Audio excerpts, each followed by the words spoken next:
हाँ जी, good morning students.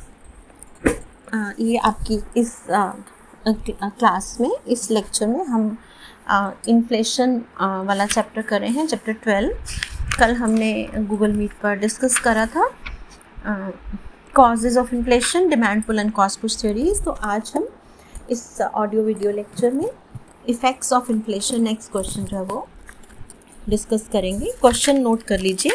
Explain the effects of inflation, मुद्रास्फीति के प्रभावों का वर्णन करें। मुद्रास्फीति यानी कि जब प्राइस राइज कॉन्टिन्यूसली होता है तो इकॉनमी के और जितने भी सेक्टर्स हैं, all the sectors are affected. Initially when the rate of inflation is low, say 2-3-4%, जब 2 या 3-4% तक होता है इन्फ्लेशन, तो this is considered as good, उसे अच्छा समझा जाता है, क्योंकि इन्वेस्टर्स को, प्रोड्यूसर्स को, सप्लायर्स को थोड़ा सा प्रॉफिट मार्जिन ज़्यादा मिल जाता है। लेकिन उसके बाद अगर रेट ऑफ इन्फ्लेशन ज़्यादा होता चला जाए तो it is very harmful.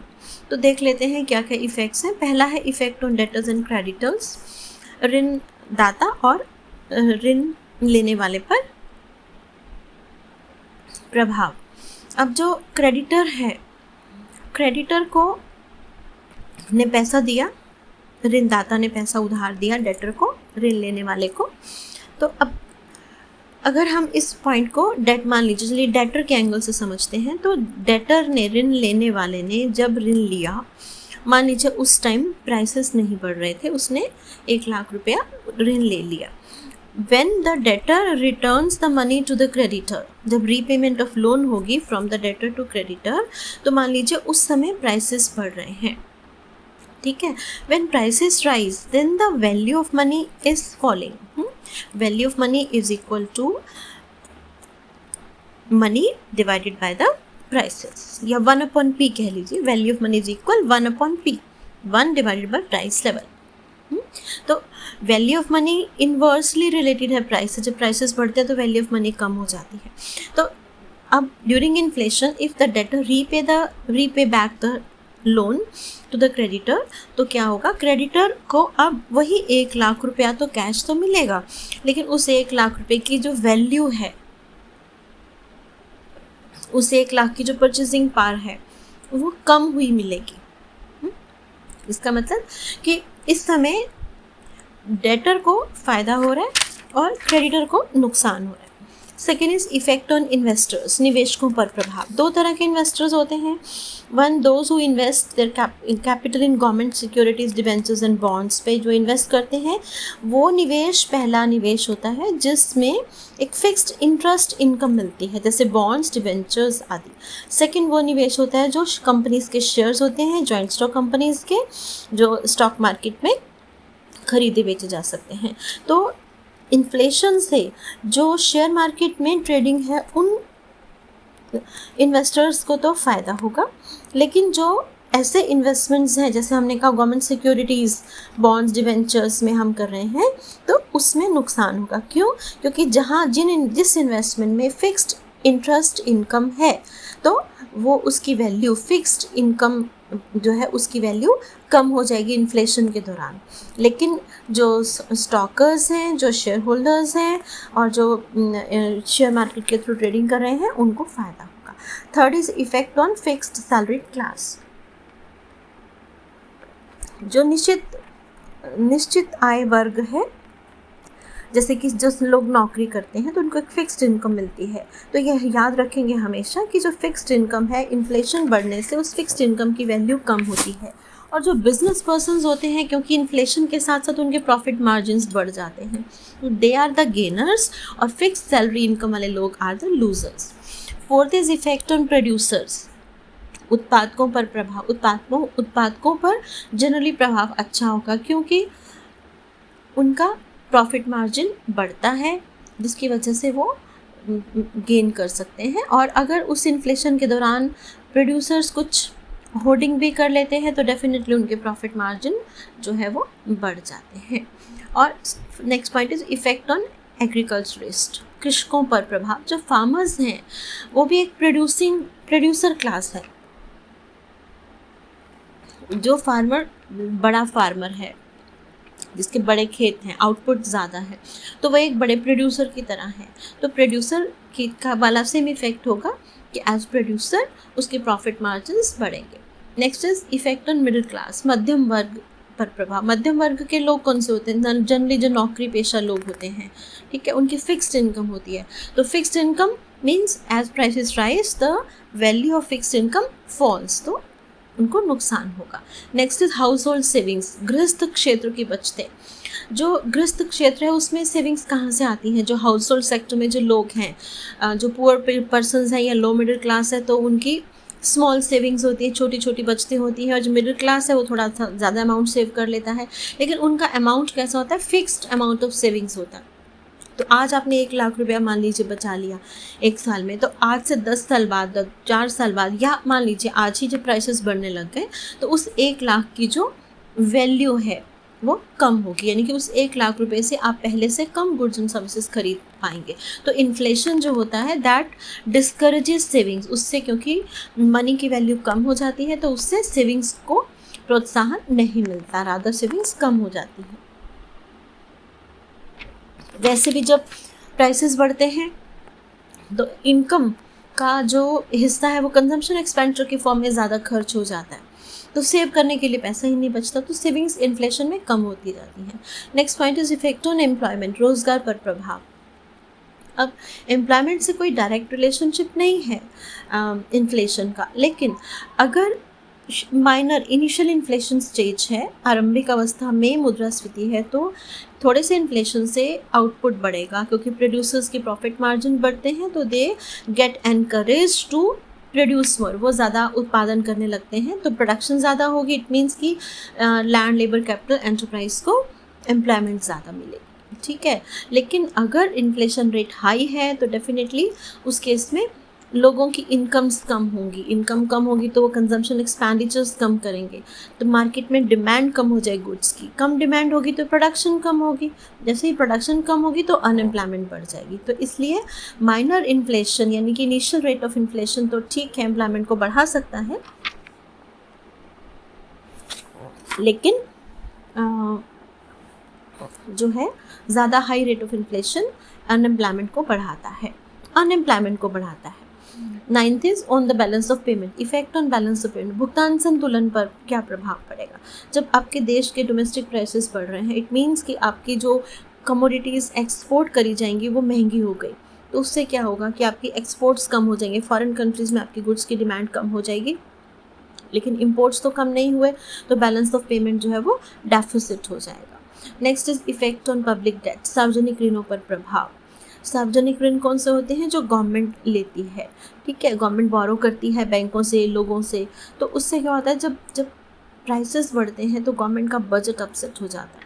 Roads बनानी है, ब्रिजेस बनाने हैं, फैक्ट्रीज लगानी है, वेलफेयर पे खर्च करना है, तो उसमें क्या होगा, अगर प्राइसेस बढ़े हैं तो गवर्नमेंट का वो कॉस्ट एक्सपेंडिचर कॉस्ट इंक्रीज़ हो जाएगी उस चीज़ की।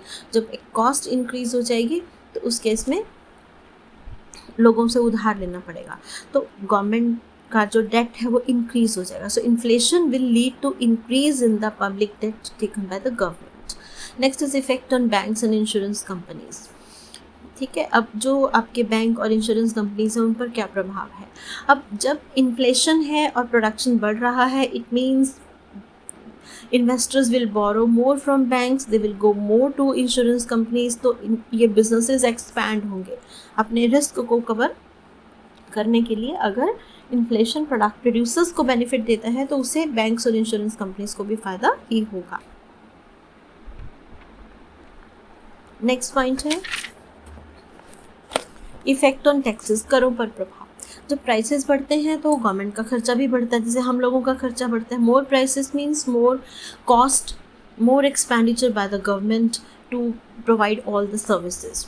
सो गवर्नमेंट नीड्स मोर रिवेन्यूज, उसको ज़्यादा पैसा चाहिए फिर, और ज़्यादा पैसे के लिए गवर्नमेंट टैक्सेस को बढ़ाती है, तो टैक्सेस बढ़ जाते हैं। Next is control and rationing, नियंत्रण और राशनिंग जो है। अब बेसिकली गवर्नमेंट को ये भी देखना होता है कि जो पुअर पीपल हैं, क्या जब प्राइसेस बढ़ते हैं तो क्या उन्हें बेसिक फूड और कुकिंग गैस ये चीज़ें मिलती हैं या नहीं। तो जब प्राइसेस बढ़ते हैं तो प्राइस से बढ़ी हुई प्राइस से लाभ कमाने के लिए जो प्रॉफिटर्स हैं, जो स्पेकुलेटर्स हैं, जो होर्डर्स हैं, जो जमाखोर करने वाले उत्पादक हैं तो वो ऐसी चीज़ों को और सेव करते हैं, इससे प्राइसेस बढ़ते हैं। तो गवर्नमेंट का रोल बढ़ जाता है कि गवर्नमेंट को अपने पब्लिक डिस्ट्रीब्यूशन सिस्टम के थ्रू जो जैसे इंडिया में फेयर प्राइस शॉप्स हैं या गवर्नमेंट डिपोज हैं, उनके थ्रू गवर्नमेंट को राशनिंग करनी पड़ती है और मिनिमम रेट पर यानी कि मिनिमम प्राइसेस पर केरोसिन ऑयल, राइस, पल्सेस या ऐसे इंपॉर्टेंट जो वीट है वो प्रोवाइड कराना पड़ता है। Next is effect on resource allocation. साधनों के बंटवारे पर प्रभाव। ठीक है, अब रिसोर्सेज कैसे एलोकेट होते हैं? जैसे कि आपका लैंड, लेबर, कैपिटल है, तो रिसोर्स एलोकेशन मीन्स कि in which sector this resources will flow, या यूँ कहूँ कि जो लैंड, लेबर, कैपिटल है वो किस बिजनेस में ज़्यादा लगाए जाएंगे, किस में कम लगाए जाएंगे, वो इन्फ्लेशन से प्रभावित होता है। क्यों? जिस बिजनेस में प्रॉफिट्स ज़्यादा हैं, ठीक है, जैसे कि कार मैन्युफैक्चरिंग में रिसोर्स एलोकेशन बढ़ता है, वहाँ पे ज़्यादा लैंड, लेबर, कैपिटल चला जाता है ऑटोमेटिकली। क्यों? क्योंकि वहाँ प्रॉफिट्स हैं तो इन्वेस्टर्स वहाँ इन्वेस्ट करते हैं। और बहुत सी ऐसी कमोडिटीज़ हैं जो असेंशियल हैं but they have less profits, तो वहाँ से रिसोर्सेज दूर भागते हैं, वहाँ रिसोर्स एलोकेशन कम रहता है। उसके बाद है number next is moral effect, नैतिक प्रभाव। अब नैतिक प्रभाव क्या है? बेसिकली कहा जाता है कि जो इन्फ्लेशन है it is a robbery on your pockets, है ना, कि वही प्रोडक्ट जो आप 10 का लेते हैं आज आपको 15 का मिलेगा और कल 20 का मिलेगा। पेट्रोल के प्राइसेस बढ़ रहे हैं या और चीज़ों के प्राइसेस बढ़ रहे हैं, इट मीन्स कि एक तरह से आपकी पॉकेट्स में से पैसा खींचा जा रहा है थ्रू इन्फ्लेशन। कंपल्सरी पेमेंट हमें करनी पड़ती है एक तरह से, और हम कुछ कर नहीं पाते ना, हम किसी को ब्लेम कर पाते हैं। तो इसलिए क्या होता है, व्हेन देयर इज़ इन्फ्लेशन तो प्राइस बढ़ने की आशा में जो प्रॉफिटर्स हैं, जो मुनाफाखोर हैं, जो होर्डर्स हैं, जमाखोर हैं, वो चीज़ों को स्टॉक करने लग जाए। तो इमोरल है ना ये चीज़ों को जानबूझ के स्टॉक कर लेना ताकि प्राइसेस और बढ़ जाए और उस प्राइसेस का फ़ायदा उठाना। जो पुराने लो प्राइस पर ख़रीदा हुआ प्रोडक्ट है उसे भी वो हाई प्राइस पर बेचते हैं। ठीक है, तो ये नैतिक दृष्टिकोण से देखा जाए तो जो प्रोड्यूसर्स हैं, जो मैन्युफैक्चरर्स हैं, जो सर्विस प्रोवाइडर्स हैं, वो एक तरह से गलत तरीके से जानबूझकर सप्लाई कम करके प्राइसेस को भी बढ़ा देते हैं, तो ये अनैतिक है। Social and political effects. Next है आपका सामाजिक और राजनीतिक प्रभाव। अब राजनीतिक प्रभाव क्या है? That when inflation is very high then it can unstable the government. सरकार को खतरा हो जाता है कि सरकार जो है इन्फ्लेशन को रोकने में असफल रही है। एक सोशल इफेक्ट क्या होता है? दैट देर आर सोसाइटी जो है, there are different groups in the society, haves and have nots, rich and poor. जो रिच हैं वो और ज़्यादा रिच हो जाते हैं, पुअर और पुअरर होते चले जाते हैं। And last point is no confidence in money. जो मुद्रा है उसमें विश्वास नहीं रहता। अगर आपने न्यूज़ पढ़ते हो, आप थोड़ा सा वर्ल्ड इकॉनमी को देखते हो, तो वेनेजुएला का केस, जो कंट्री है वेनेजुएला, उसका केस देख सकते हो। अपनी कंट्री में देख सकते हो कि जब प्राइसेस लगातार बढ़ते हैं सो उससे क्या होता है, लोगों का सरकार पर, उस मनी पर विश्वास हटता चला जाता है कि वही पैसा जो 1 रुपये में, आजकल हम सोचते हैं 1 रुपये में कुछ भी नहीं आता। आजकल हमें लगता है मिनिमम 10 रुपीज़ का तो कुछ आना ही चाहिए, है ना, में ही आएगा। सो इट मीन्स कि आपके रुपये, जो यूनिट ऑफ करेंसी 1 रुपी है फॉर एग्जांपल, उसकी वैल्यू क्या है? 2 पैसा या 1 पैसा या उससे भी कम। इट मीन्स कि आपका करेंसी इतनी फेक हो गई है कि आप उससे कुछ खरीद नहीं पाते। ठीक है, लेकिन ये सिचुएशन कब अराइज होती है? When there is hyper inflation.